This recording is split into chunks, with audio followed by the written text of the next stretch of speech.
Okay, in this video, we'll study the other method to find inverse of a matrix, that is the adjoint method, and I will demonstrate this with the same example that we used in the previous video.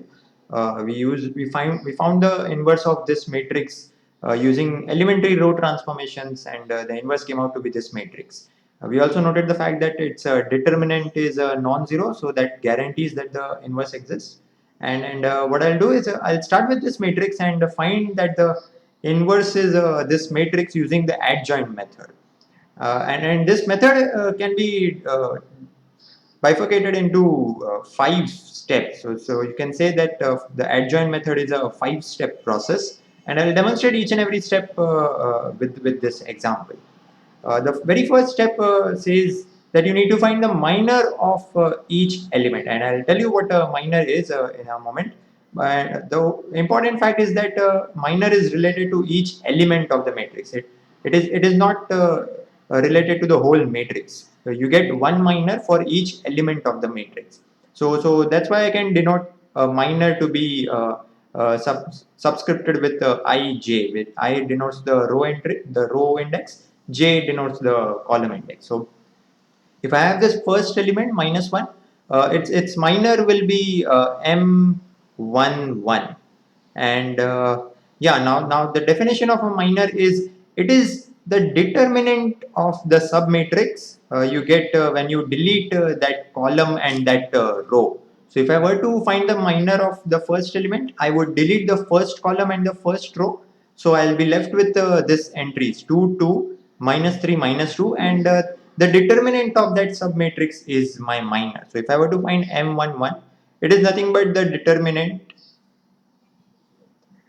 of this matrix 2, 2, -3, -2, and this is nothing but this -4 minus -6, so that's -4 plus 6 is nothing but 2. And similarly, you need to find the minor for each and every element. So if I were to do it very quickly, it would be M12. It is the determinant of the submatrix you get when you delete the second column and the first row. So the determinant is this. It's 0, 0 as the first column, 0, 0, and 2 minus 2. And you can see that it's just 0 minus 0, which is 0. Next, I can find the determinant of the third entry. That's M first row, third column entry. So it's the determinant of it's a submatrix. So it's again a 0, 2, 0, minus 3, 0, 2, 0, minus 3, which you can say again it's just 0 minus 0, which is 0. Next, I'll do it very quickly. Second row, first column entry. So the determinant of this, the minor of this element is when you delete this column and this row. So what you are left with 4 minus 2. You are left with a 4 minus 2 and a -3 minus 2. So this determinant is it's a -8 minus 6. So that's -14. Next, minor of element 2, 2. It's the determinant it's the determinant of the submatrix you get when you delete the second column and the second row. So what you're left with is a -1, -2, 0, and a -2. And here the determinant comes out to be 2 minus 0, which is just 2.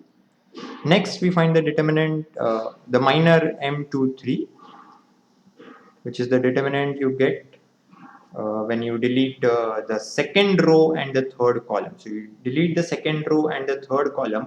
What you are left with is these entries: -1, 4, 0, -3, and you can check that the determinant is 3. Next, M31, minor of the third row, first column entry. So it is the determinant of the entries that are left is 4 minus 2, 2, 2, and that is just 8. That's 4 into 2 is 8 minus -4. So that's 12. 8 minus negative 4 is 8 plus 4, which is just 12. M32. It's the determinant you get when you delete the third row second column entry. So the entries that are left are -1 0, -2 2. So the determinant here is a -2. You can check that. And last minor is M33. Delete the third row and the third column. So what you are left with is -1 4 0 2, and the determinant comes out to be -2. These are the 9 minors. So we have found the minor of each and every element.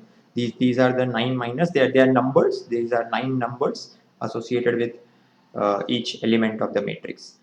Next, we need to find the cofactor of each element, and I'll denote cofactor with Aij. The reason I'm not denoting it with Cij is that you might confuse this with the column transformation of interchanging the ith and the jth column.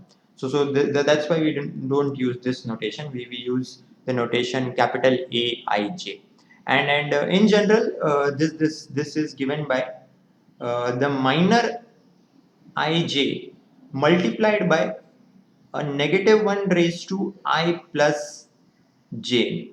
Now this might seem very scary, but this just means that if you add the row index and the column index, you get a positive integer, right? And if it's a even number, this -1 raised to even number will be just 1. So this just gets multiplied by 1. So you multiply by 1, or in short, you take the minor as is if your row index plus the column index gives you an even number, and in case it gives you an odd number, you just put a -1 out front. So if I were to just quickly write these cofactors, I'll write them as is first of all.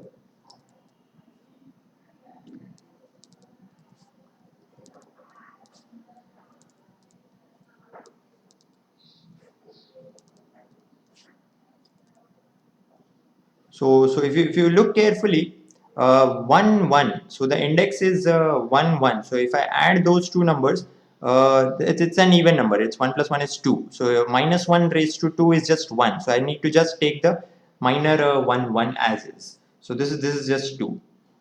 For the next element, it's 1 2. So if I add them, it becomes 3, and -1 raised to 3 is a -1.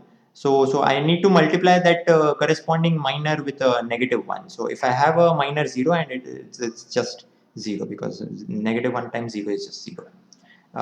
Similarly, for the next element, the next cofactor, it's 1 3. 1 plus 3 is 4. So -1 raised to 4 is just 1. So I need to multiply 1 with the minor, or take the minor as is. It's just 0. So it's just 0. Next, it's a 2 1. So the sum is an odd number. So it will be a -1 raised to odd, which gives you a -1. So I need to take the minor and multiply it with a -1. So if I have a -14 as the minor, my cofactor will be +14.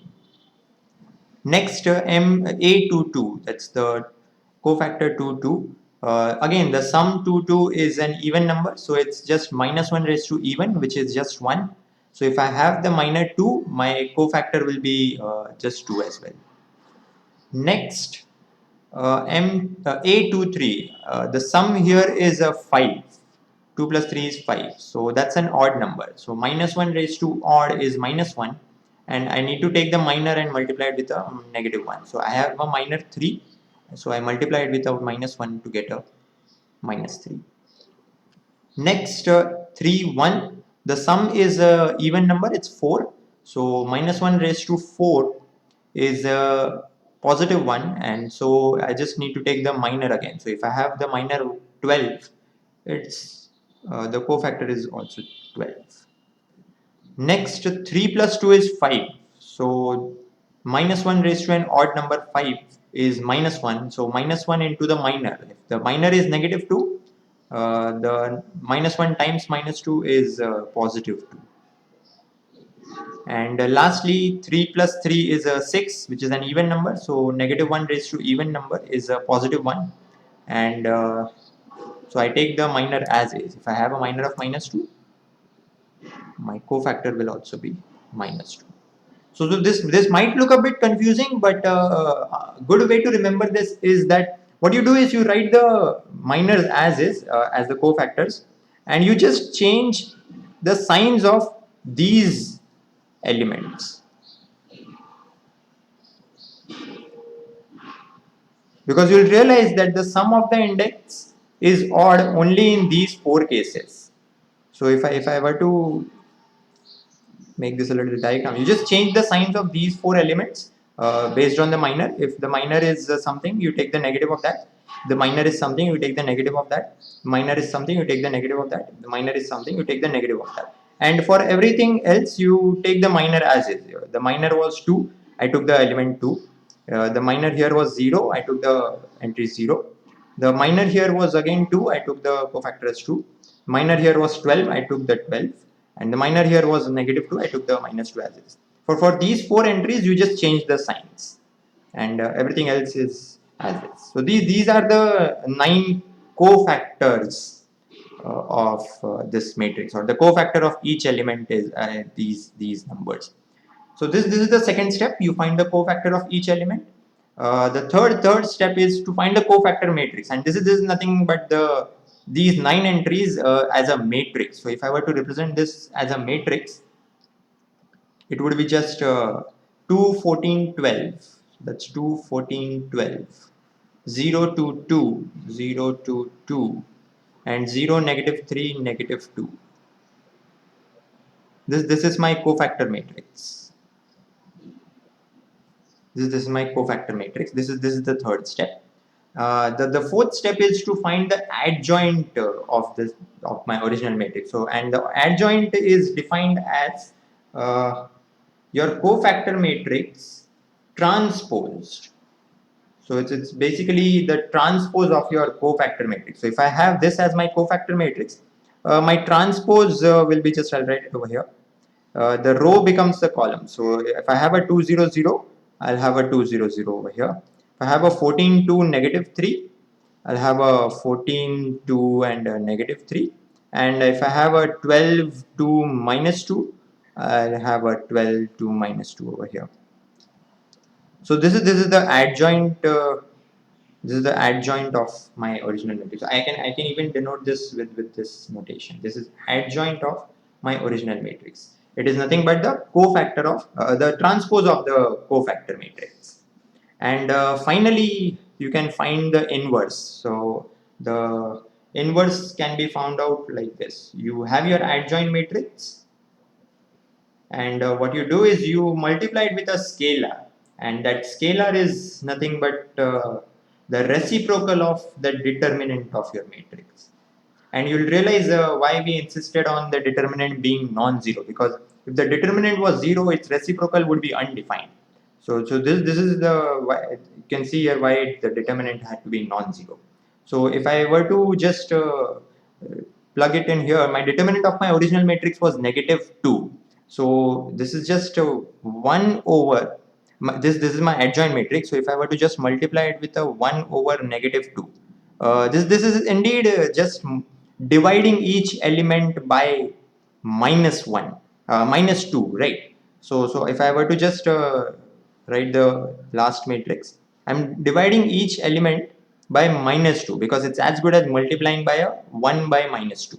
So if I were to divide this by -2, this would become a -1. This would become a -7. This would become -6. This is just 0. This becomes a -1. This becomes a -1. This becomes 0.